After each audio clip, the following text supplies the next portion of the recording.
I get a vibe कि आपके बिना आपके पर्सन की लाइफ बड़ी अधूरी है। वो दिखाते नहीं हैं पर वो रोज़ भगवान से दुआ मांगते हैं कि उनकी लाइफ में सब कुछ ठीक हो जाए।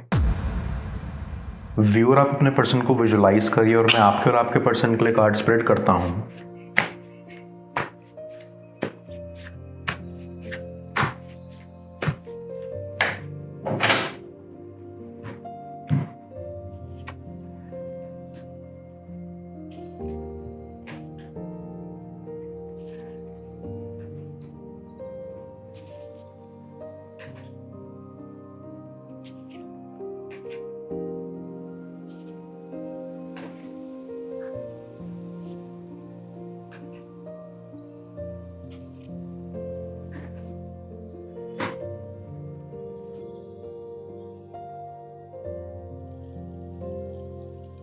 आई सी आपके कनेक्शन में एज डिफरेंस है और इसलिए अक्सर आपको मासूम कहा जाता है, जो कि आप हो भी। आई कैन सेंस कि आपका ट्रू लव था। आपको ऐसा लगता था कि आपके पर्सन के जैसा इस दुनिया में कोई नहीं है। आपके लिए वो परफेक्ट थे। आई कैन सेंस कि आप दोनों ने एक दूसरे से बात करना अपने फ्रेंड्स के ज़रिए शुरू किया था और आप अक्सर पहले उन्हें अपना दोस्त माना करते थे, लेकिन वो आपको ऐसे ही मजाक मजाक में प्रपोज कर दिया करते थे। लेकिन आपको समझ नहीं आता था कि वो सीरियस हैं या नहीं। आपने शुरुआत में उन पर उतना ध्यान नहीं दिया, उनके मजाक को भी सीरियस नहीं लिया, पर आपका नेचर इतना अच्छा था कि वो आपसे अपने दिल की बात कर लिया करते थे। अपने दुख सुख आपसे बांट लिया करते थे। आपसे बात करके उनको अच्छा लगता था। आई फील कि आपके पर्सन पास्ट में भी एक रिलेशनशिप में रह चुके थे जिसमें उनका दिल तोड़ा गया था। वो उनसे बहुत प्यार करते थे और उनसे अपना रिश्ता आगे ले जाना चाहते थे, लेकिन सिचुएशन ही ऐसी रही कि वो जिससे प्यार करते थे वो कहीं और कमिट हो गए और उन्होंने आपके पर्सन को बताया भी नहीं। ये सुनकर उन्हें और दुख हुआ और वो कुछ गलत एडिक्शंस में पड़ गए। अपने एडिक्शन के चलते वो अक्सर दुखी दुखी रहते थे। फिर एक दिन जब यूं ही आपने उनको मैसेज करा कुछ पूछने के लिए, तो उनकी ज़िंदगी में एक नई शुरुआत हुई। आप दोनों फिर रोज़ ही बात करने लगे। आप दोनों को एक दूसरे में इंटरेस्ट आया था। फिर ऐसे करते करते उनका मजाक शुरू हो गया और वो तब तक चलता रहा जब तक आप सीरियस नहीं हो गए। पहले तो आपको बिल्कुल भी नहीं लगता था कि आपको कभी अपने पर्सन से प्यार हो पाएगा, लेकिन बातें करते करते आपको पता ही नहीं चला कि कब आपको उनसे प्यार हो गया और फिर आप सीरियस हो गए। लेकिन आपका पर्सन सीरियस नहीं हुआ। आपने उनको अपनी फीलिंग्स एक्सप्रेस की, उन्होंने एक्सेप्ट करी और बोला कि हाँ वो भी आपके लिए सेम फील करते हैं, लेकिन उस समय वो उतना सीरियस नहीं थे। इसलिए आपको ज़्यादा हर्ट हुआ, क्योंकि जितने एफर्ट्स आप इन्वेस्ट करते थे वो उतने नहीं करते थे। वो तो बस अपने पास्ट के दुख को दूर करने के लिए आपका सहारा ले रहे थे। ये चीज़ आपको बाद में आगे रियलाइज़ हुई। आप उनके लिए बहुत कुछ करते थे। आप उनको अपने हाथ का बना खाना खिलाते थे, उनकी फाइनेंशियली इतनी हेल्प करते थे, हर वक्त उनके साथ खड़े रहते थे, लेकिन उन्होंने आपकी उतनी वैल्यू नहीं करी। आपको हमेशा हल्के में लिया और जब आपको उनकी ज़रूरत पड़ी तो वो कभी भी आपके साथ खड़े नहीं हुए। आई फील कि आपके पर्सन की फैमिली उनको सपोर्ट नहीं करती थी।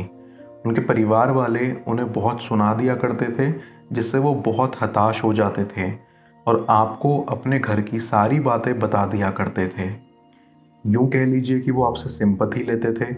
वो आपके सामने ऐसा दिखाते थे कि जैसे उनके ऊपर पता नहीं कितना अत्याचार हो रहा हो, हालांकि असल कहानी कुछ और ही थी।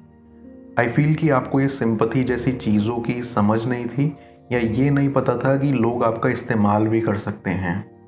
वो कहते हैं ना कि धोखा खाने के बाद महसूस होता है कि धोखा कैसा होता है। सेम आपके साथ भी कुछ ऐसा ही हुआ। आई फील जब उनका आपसे मन भर गया तो उन्होंने आपको छोड़ दिया, क्योंकि वो संभाल नहीं पा रहे थे आपकी सच्ची फीलिंग्स। अब जिस तरह से उनकी परवाह करते थे, उनकी रिस्पेक्ट करते थे, उनको विश्वास ही नहीं होता था कि इसके लायक वो हैं भी या नहीं। आई ऑल्सो फील कि उन्होंने आपको इसलिए भी छोड़ दिया क्योंकि उनको कहीं ना कहीं ऐसा लगने लगा था कि आप बहुत सच्चे इंसान हो और वो आपसे सिर्फ मज़े ले रहे हैं जो आप डिज़र्व नहीं करते, और इसीलिए उनको ये बेहतर लगा कि वो आपकी ज़िंदगी से चले जाएं। लेकिन वो ये समझने में असमर्थ रहे कि आपको कैसा महसूस होगा जब आप उनसे अलग रहेंगे, या आपके विश्वास का क्या होगा जब वो आपको ऐसे धोखा देंगे। खैर, तब तक उनको अपनी ही फीलिंग्स का एहसास नहीं था। आपने बहुत मुश्किल से खुद को संभाला और इस काबिल बनाया कि आपको कोई दोबारा धोखा ना दे सके। लेकिन क्योंकि आप बहुत ज़्यादा अटैच थे अपने पर्सन के साथ, आपको अक्सर उनकी फ़िक्र होती रहती थी। आपको डर लगा रहता था कि कहीं वो अपने घर से परेशान होकर कुछ कर ना बैठें, क्योंकि उनके घर की सारी बातें तो आपको मालूम होती थी। आप कभी कभी उनको कॉल करने का भी सोचते थे या मैसेज, पर फिर ये सोचकर रह जाते थे कहीं उनको ऐसा ना लगे कि आप उनकी ज़िंदगी में ज़बरदस्ती घुसने की कोशिश कर रहे हैं। आई फील कि आप उनसे गुस्सा नहीं थे, आप बस उनसे हर्ट थे। गुस्सा होने में और दिल दुखने में अंतर होता है, और आप चाहते थे कि वो एक बार बस ये समझ लें कि उन्होंने आपका कितना दिल दुखाया है और अपने किए की माफ़ी मांगने आ जाएं, तो सब ठीक हो जाएगा। ऐसी अब जब वो आपसे अलग हुए हैं तो उनको ऐसा लग रहा है कि आप बहुत कीमती इंसान थे जिनको उन्होंने संभाल कर नहीं रखा। उनको आपकी वैल्यू करनी चाहिए थी, जो उन्होंने कभी करी नहीं। अब वो बहुत तरह के एडिक्शंस में पड़ गए हैं, उन्हें अक्सर होश नहीं रहता कि उन्होंने क्या कर दिया है, और इसी गम को मिटाने के लिए उन्होंने एडिक्शंस का सहारा ले लिया है। वो अक्सर अपने दोस्तों के फ़ोन से आपको कॉल करने का सोचते हैं, लेकिन फिर इस वजह से नहीं करते कि कहीं आप डर ना जाएं।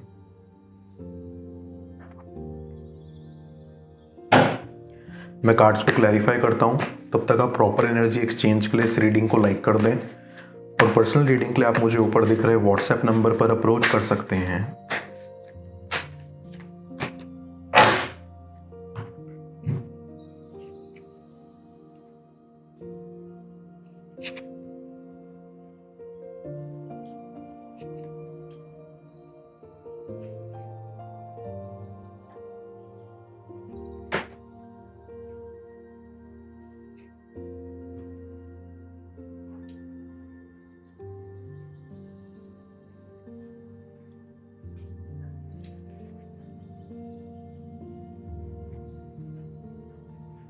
आई गेट अ वाइब कि आप अपने पर्सन से ज़्यादा इंटेलिजेंट हैं, और इसलिए आप उनको हमेशा करेक्ट करते रहते थे उनकी गलतियों के लिए।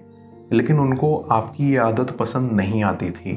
उनको लगता था कि आप उन्हें गलत ठहराने की कोशिश कर रहे थे, या आप खुद को उनसे ऊपर समझते थे। हालांकि आपके ऐसे कोई भी विचार नहीं थे।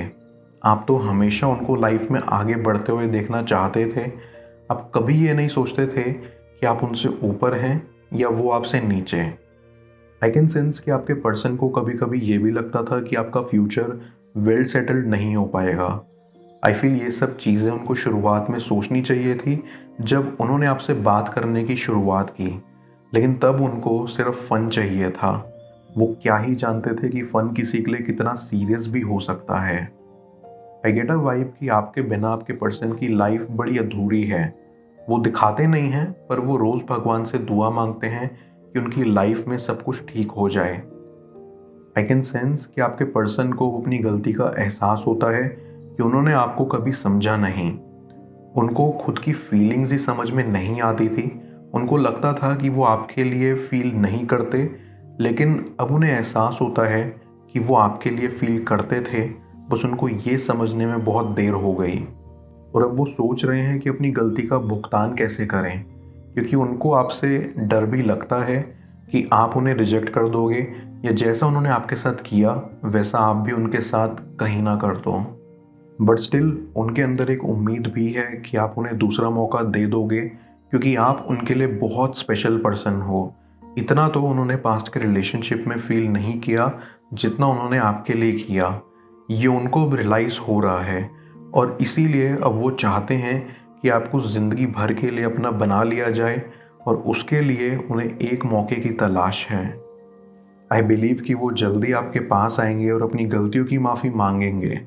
वो दिन दूर नहीं जब आप दोनों फिर से एक साथ खिलखिलाएंगे।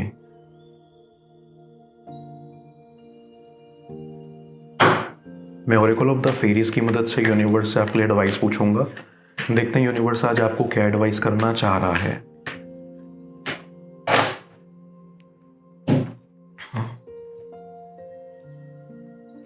Believe in magic. ये फेरी आपको मैजिक की तरफ अपनी आंखें और दिल खोलने के लिए कह रही है।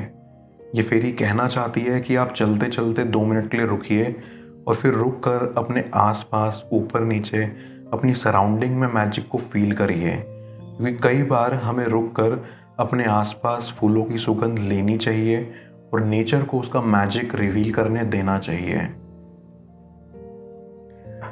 बच्चे अपने अराउंड हर दिन मैजिक को देखते हैं, उनके लिए ये नेचुरल है। अगर आप इस वक्त अटका हुआ फील कर रहे हैं तो बस इस दुनिया को अपने अंदर के बच्चे की नज़र से देखना शुरू करिए। किस तरह उनके दिमाग पर आपके प्यार का भूत सवार होगा, जाने स्क्रीन पर शो हो रही इस अगली टैरो रीडिंग में। पेड पर्सनल रीडिंग के लिए आप मुझे ऊपर दिख रहे व्हाट्सएप नंबर पर अप्रोच कर सकते हैं। मैं मिलता हूँ आपसे दोबारा अगली टैरो रीडिंग में। Till then, bless you.